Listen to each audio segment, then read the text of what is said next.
All right, everyone, buckle up because the news cycle is absolutely exploding today, and you're getting the inside scoop first on PumpTalk News. We've got a rapid-fire rundown of updates that are shaking things up across the board, and trust us, you do not want to miss a second of this. The energy is electric, the stakes are high, and the stories are hotter than ever. Get ready for a dose of the unexpected, the groundbreaking, and the utterly compelling. We're diving headfirst into a world of strategy, resilience, and jaw-dropping moments that are defining the conversation right now. Let's get this party started. First up, we're heading down to the final stages of a brutal competition where alliances are tested and trust is a luxury. We've got a surprising shakeup with the Final Four revealed, and the game is getting intense with whispers of deception and hidden advantages. Who's playing whom, and can loyalty survive when the ultimate prize is on the line? You won't believe the moves being made as we break down the latest. Then, we're shifting gears to a moment of profound personal strength.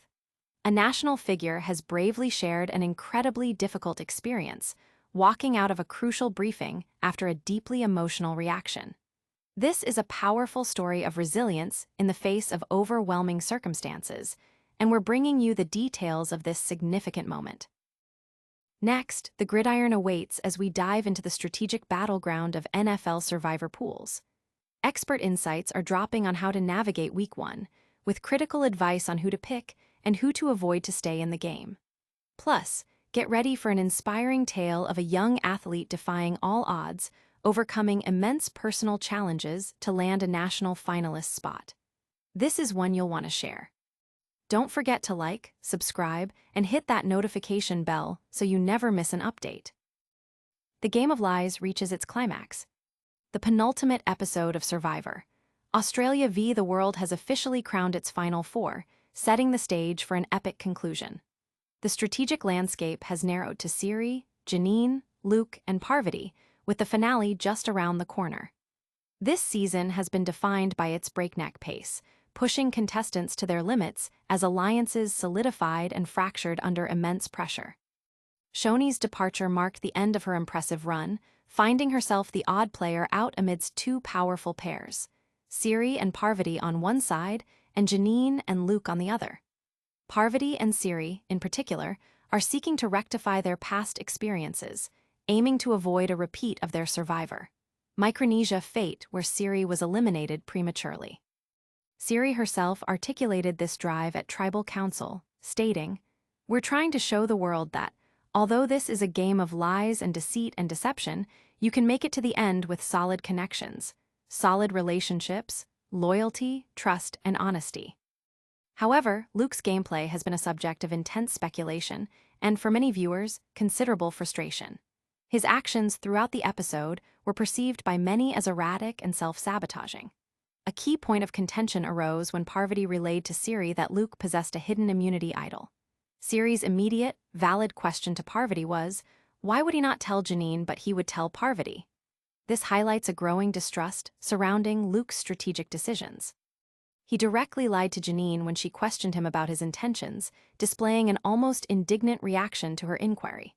Furthermore, Luke deceived Parvati by claiming he hadn't lied when, in fact, he had persuaded her to discard her knowledge is power advantage.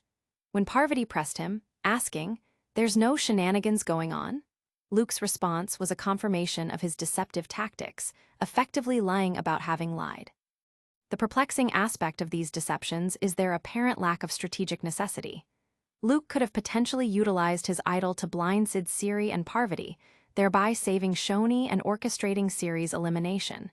Instead, he held onto the idol, contemplating its use.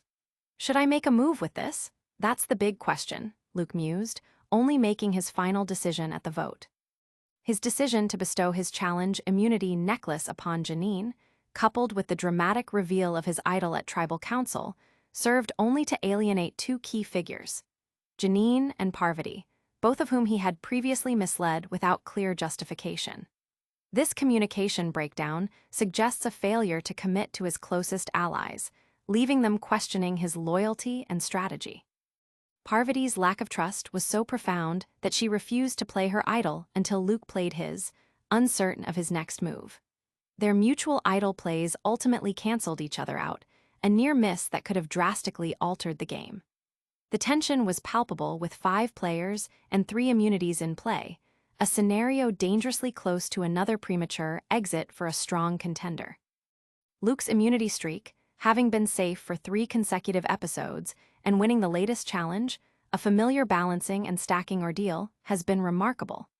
Yet, his strategic missteps, particularly his dishonesty towards his closest allies, position him as a potential target.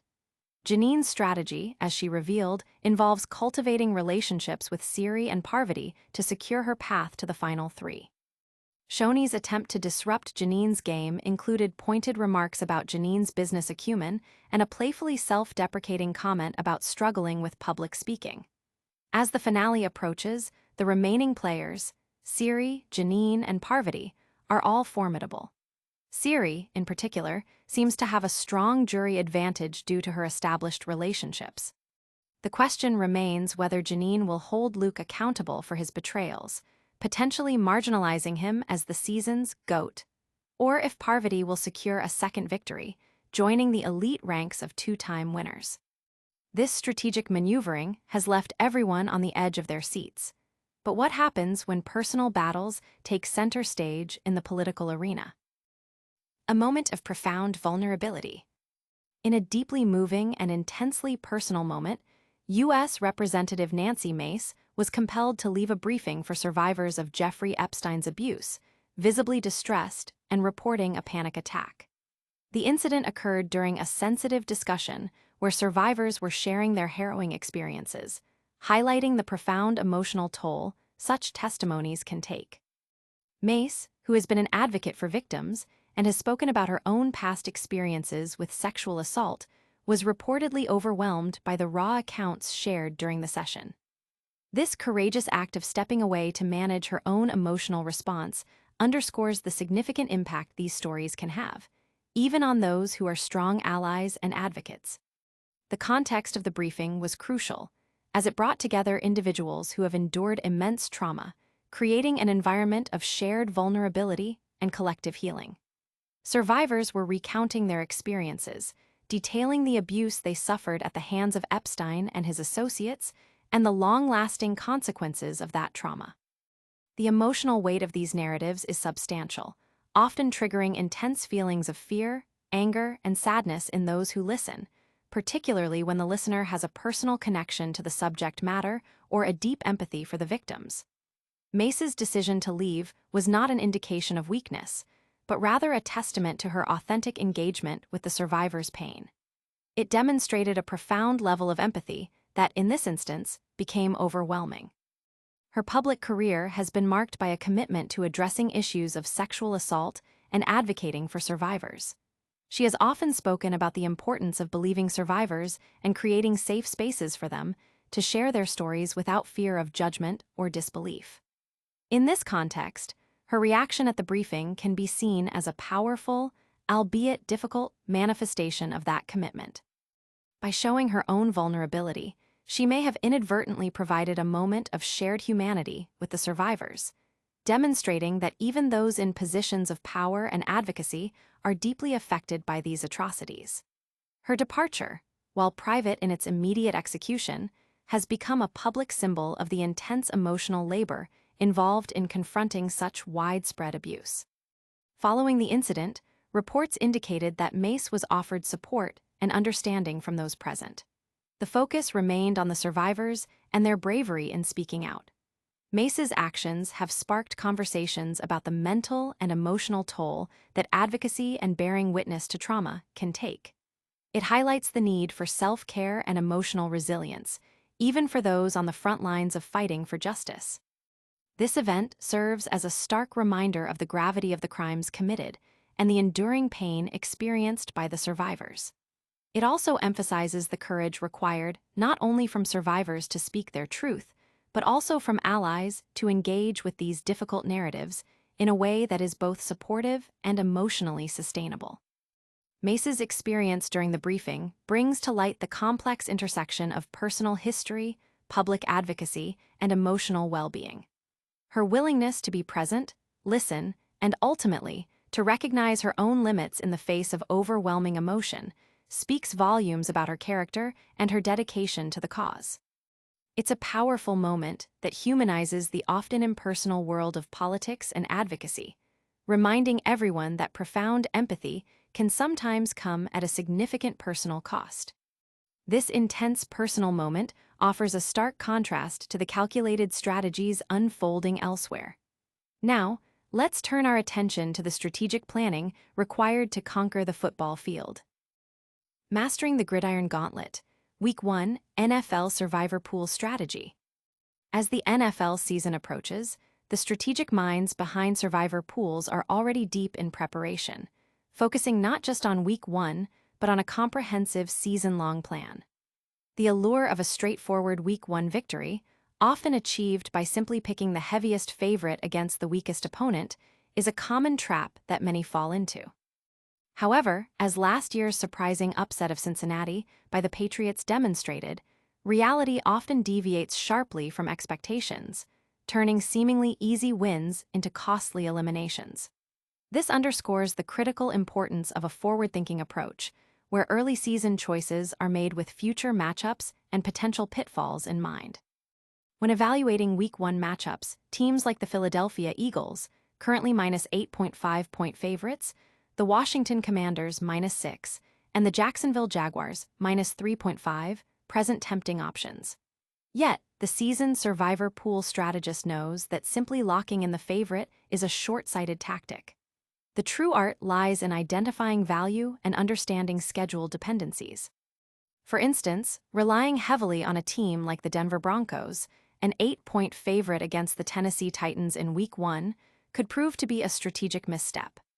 The Titans, despite being an unknown quantity, boast a talented young roster and the dual-threat capabilities of rookie quarterback Cam Newton, making them a potentially tricky opponent. More importantly, Denver's future schedule might offer more favorable opportunities for survival pool plays later in the season, perhaps in Week 6 and 7 when they face the Jets and Giants, or even in their home game against the Raiders in November. Expert analysis, such as that provided by Sportsline's top NFL expert R.J. White, emphasizes the necessity of being comfortable with taking early risks on somewhat average teams to maximize long-term survival chances. White, renowned for his consistent success in against-the-spread picks and contest placements, suggests that a deep run in a survivor pool often requires unconventional choices. His methodology involves meticulous study of schedules and an understanding of team dynamics that goes beyond immediate betting lines. This approach allows players to preserve the top-tier teams for critical later-season games when the margin for error is even smaller. The key is to identify a Week 1 pick that offers a high probability of success while also retaining stronger options for subsequent weeks, thus building a robust foundation for the entire season. The strategy also involves understanding the nuances of different betting platforms and promotional offers. For example, new users on platforms like DraftKings can find incentives such as bonus bets and discounts on services like NFL Sunday Ticket, which can enhance the overall betting experience. Similarly, platforms like Bet365 offer their own set of bonuses for new users, adding another layer to the strategic consideration of where and how to place bets. These elements, while not directly part of the survivor pool pick itself, contribute to the broader ecosystem of NFL engagement for dedicated fans and bettors. Ultimately, the pursuit of survivor pool success hinges on a blend of statistical analysis, strategic foresight, and a willingness to deviate from the obvious. It's about outsmarting the competition by making calculated risks and understanding the long game, ensuring that each pick serves the ultimate goal: to be the last one standing.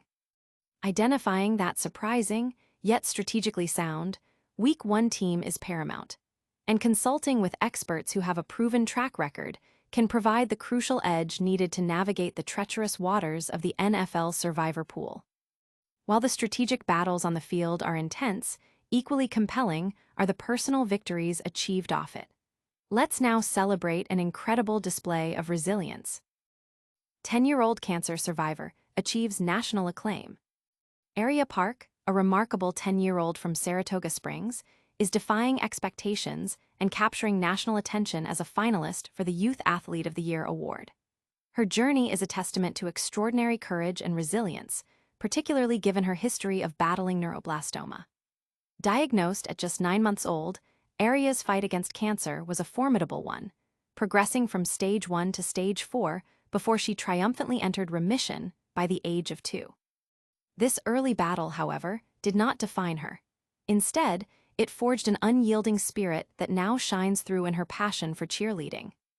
Her mother, Krista Park, beams with pride when describing Aria's fearless approach to cheerleading, noting her enthusiasm for flying, tumbling, and executing complex stunts. "It's just fun to see and she loves it," Krista shared. "She has absolutely no fear of being in the air." This fearlessness extends beyond the cheer mat as Aria now confronts a national competition. While the potential award is significant, her family emphasizes that her greatest victory lies in the obstacles she has already overcome. Aria also manages an autoimmune disease requiring ongoing treatment, a daily challenge that further highlights her strength. Everything's just kind of got her in any which way that you can think of, and it's something we deal with on a daily basis for her, her mother explained, underscoring Aria's consistent perseverance. Krista Park believes that Aria's health battles have instilled in her a profound understanding of pushing boundaries and giving one's all. She's just learned from a young age to push hard and, to give it her all. I mean, this was all her little body deciding to be healthy again. Aria, who began cheerleading at age 5, finds that the sport mirrors her life's challenges, pushing her to excel and persevere through difficult times. The family sees her finalist status as a powerful acknowledgement of the hurdles she has surmounted, especially the specter of cancer that could have easily derailed her aspirations. "It would be really cool for her," Krista Park expressed, "and to know everything she has gone through and to still be up on top and winning, even though this cancer could have really knocked her down." For Aria, the experience itself is the primary reward.